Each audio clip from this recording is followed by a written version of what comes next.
Hello. Hello. Welcome to Conversations for a 21st Century World. We're in program number 6, and I'm Mark Johnson, and you are? Sandra Early. Hey, and this is such a good thing that we are being called to do, to have these conversations that deal with major issues like climate change and all of the surrounding issues around our economy and how we got to move our whole culture and society forward. So we've been over the last 5 programs. We've actually had the help of certain authors and book activist people. One of which, our first book, was Terry Patton and his A New Republic of the Heart, where he talked about the need of having conversations and of both head and heart.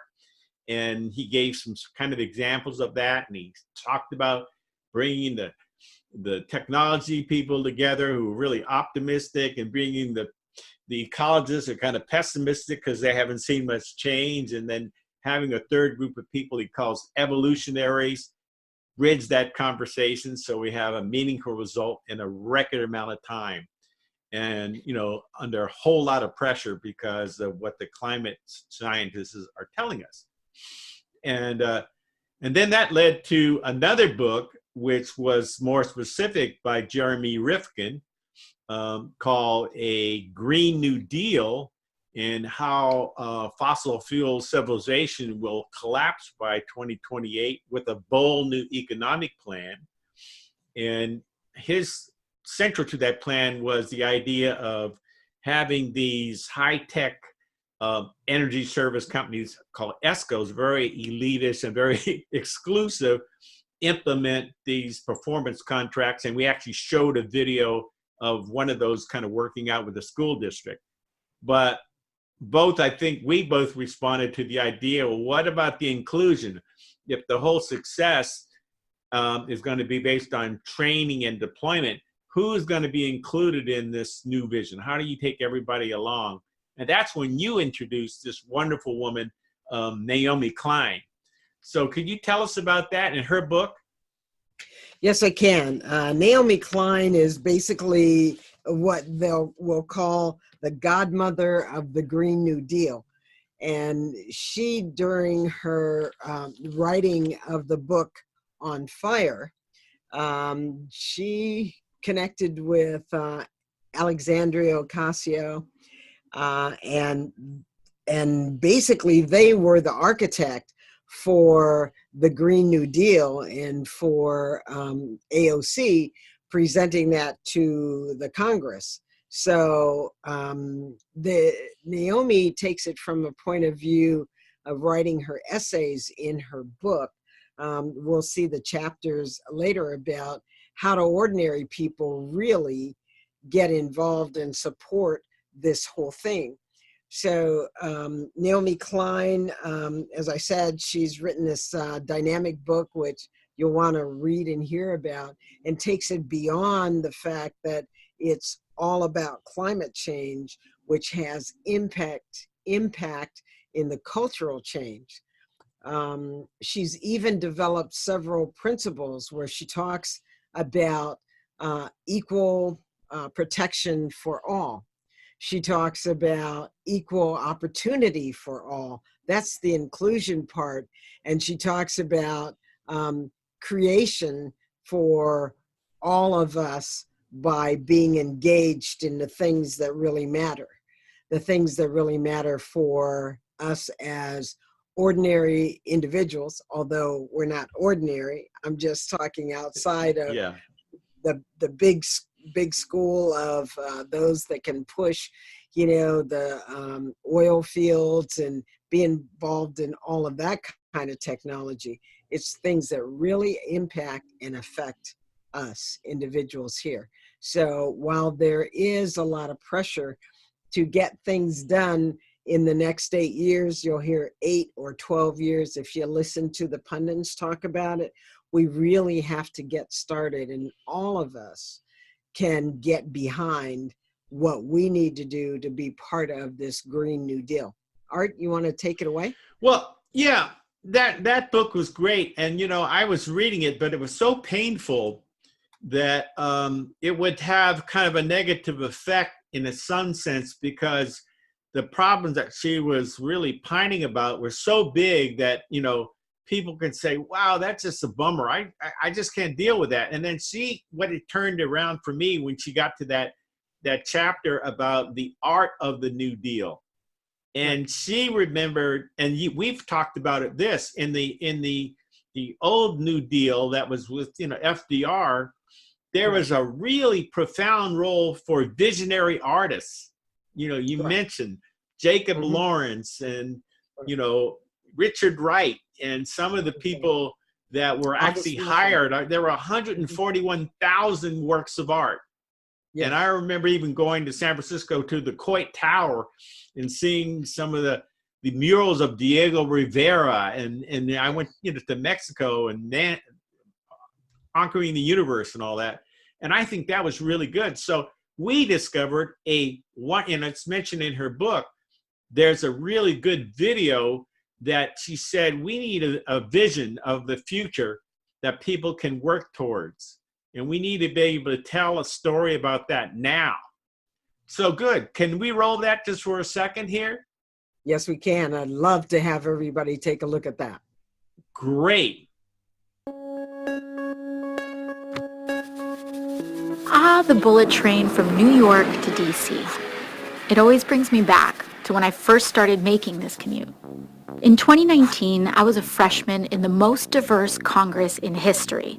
Up to that point, it was a critical time. I'll never forget the children in our community. They were so inspired to see this new class of politicians who reflected them, navigating the halls of power. It's often said, you can't be what you can't see. And for the first time, they saw themselves.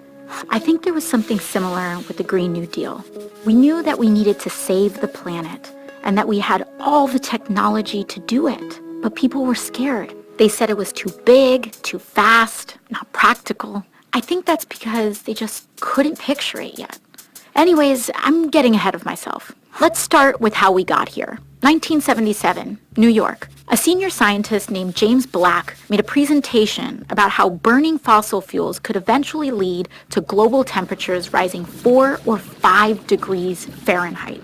Within 2 years, one of the world's biggest supertankers was outfitted with a state-of-the-art lab to measure CO2 in the ocean, gathering more data about global warming. Guess who was doing all of this research? ExxonMobil, the oil and gas company. Oh yeah, Exxon knew this whole time, as did our politicians.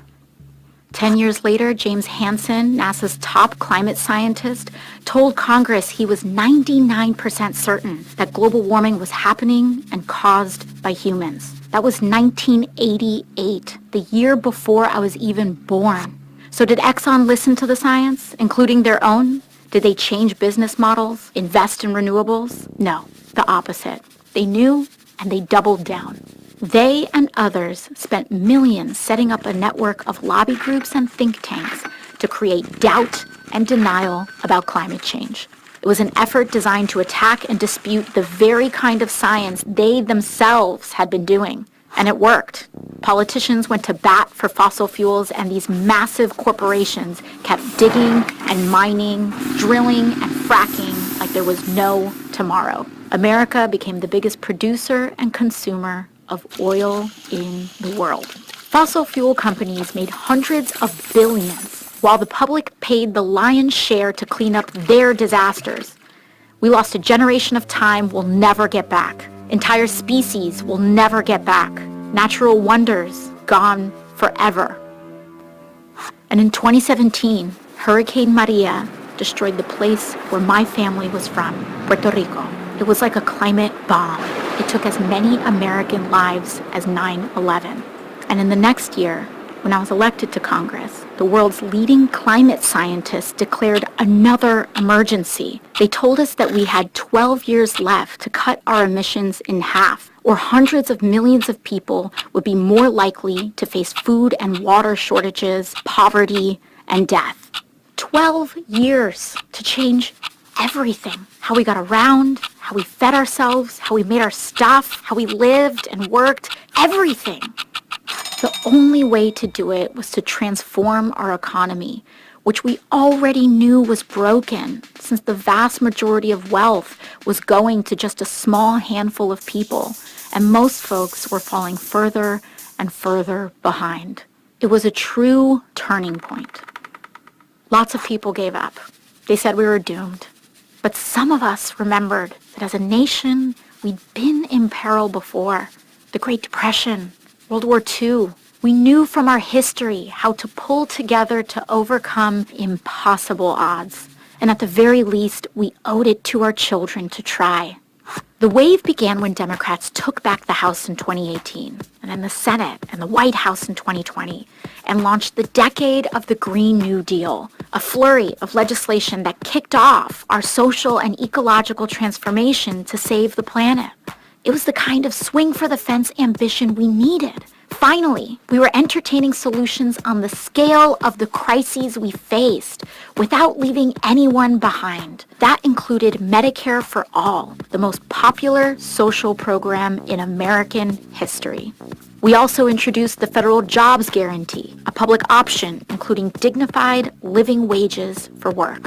Funnily enough, the biggest problem in those early years was a labor shortage. We were building a national smart grid, retrofitting every building in America, putting trains like this one all across the country. We needed more workers. That group of kids from my neighborhood were right in the middle of it all, especially this one girl, Ileana. Her first job out of college was with AmeriCorps Climate, restoring wetlands and bayous in coastal Louisiana. Most of her friends were in her union, including some oil workers in transition. They took apart old pipelines and got to work planting mangroves with the same salary and benefits. Of course, when it came to healing the land, we had huge gaps in our knowledge. Luckily, indigenous communities offered generational expertise to help guide the way. Ileana got restless, tried her hand as a solar plant engineer for a while, but eventually made her career in raising the next generation as part of the Universal Child Care Initiative. As it turns out, caring for others is valuable, low-carbon work, and we started paying real money to folks like teachers, domestic workers, and home health aides. Those were years of massive change, and not all of it was good. When Hurricane Sheldon hit southern Florida, parts of Miami went underwater for the last time. But as we battled the floods, fires, and droughts, we knew how lucky we were to have started acting when we did. And we didn't just change the infrastructure, we changed how we did things. We became a society that was not only modern and wealthy, but dignified and humane too. By committing to universal rights like healthcare and meaningful work for all, we stopped being so scared of the future. We stopped being scared of each other, and we found our shared purpose. Ileana heard the call too, and in 2028, she ran for office in the first cycle of publicly funded election campaigns. And now she occupies the seat that I once held. I couldn't be more proud of her, a true child of the Green New Deal. When I think back to my first term in Congress, riding that old school Amtrak in 2019, all of this was still ahead of us. And the first big step was just closing our eyes and imagining it. We can be whatever we have the courage to see.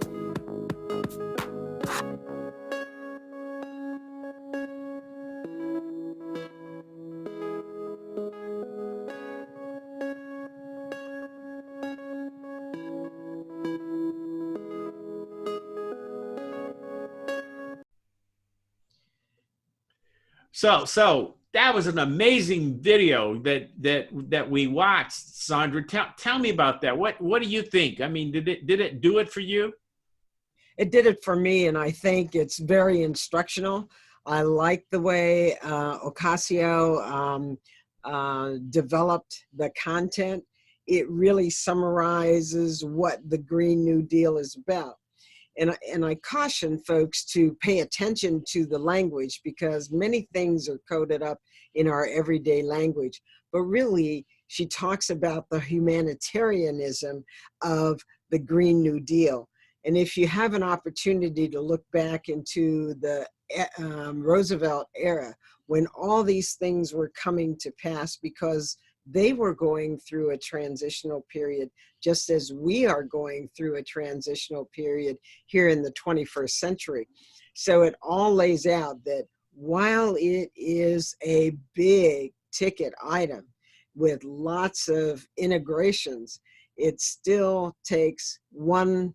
I mean, I couldn't do it all. I'd be totally overwhelmed if I had to look at all of the things that are included in that, such as the transportation, talking about food justice, talking about water, the impacts of water. There are just about 7 or 8 of those, and we've talked about those in the past. But whatever resonates with individuals, that's what they should be involved in. And there's something for every one of us to do. Yeah, everybody can play a part. And I Yeah. think she really communicated, and, you know, by visualizing the role, it's not all just, you know, able-bodied people, but their jobs to care for aging people, and they're cared for teachers, and, Yes. you know, a guaranteed income, and a universal health coverage. And, you know, and we need some of these assurances, particularly with AI coming in and all of Yes. that. I think one of the things I did notice, however, is, which is really good, is definitely the role of women of color in her whole entourage, you know, Right. is kind of as a represent, but she's bringing along, I think, the entire society. I think that's her real goal here.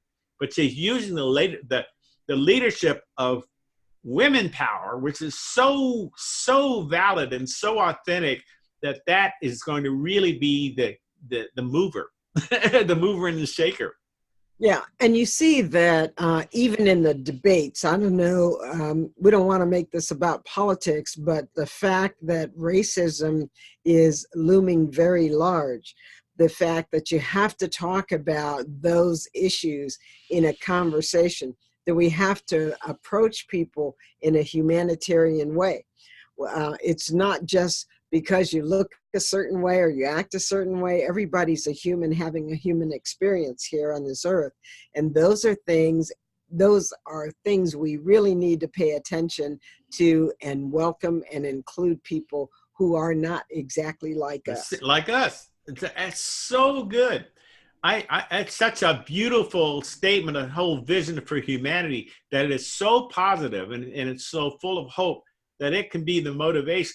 People have criticized her, some of the climate changes. Well, look, you know, you're spreading this really, really too thin. Why don't you just focus on climate change? And she said, you don't understand the power here.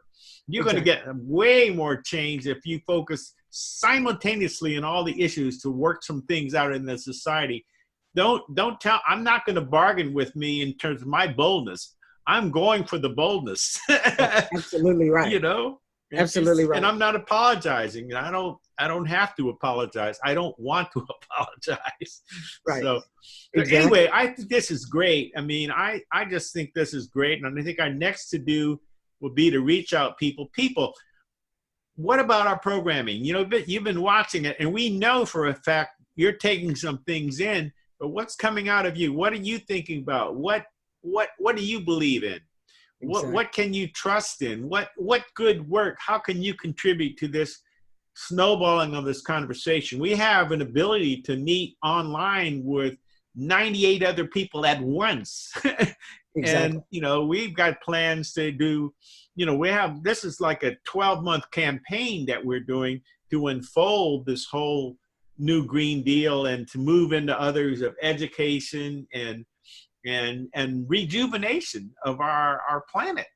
So Exactly. people, what about it? Can Yep. you weigh in? If you weigh in to respond to this on YouTube, you can go right in and make comments there. We promise we will respond.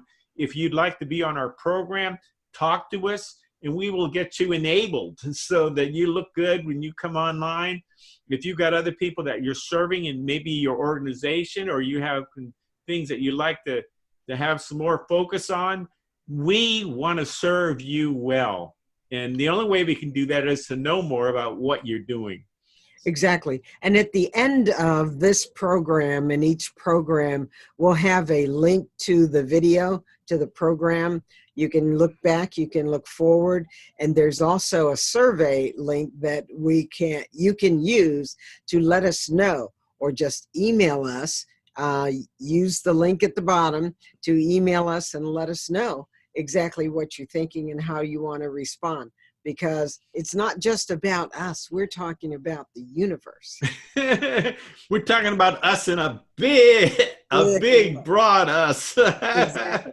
All right. Well, thank you so much, people. And thank you so much, Sandra, for introducing us to this book, which is kind of a nice segue into even a broader, even more inclusive discussion that's going to really get somewhere. Well, so thank you, that's Art, for producing and for being the match that lit the fire. So here we are. So stay tuned, people, for a whole lot of joy. All righty. All right. See you later. See you later. Bye-bye. Take care. Bye. Bye.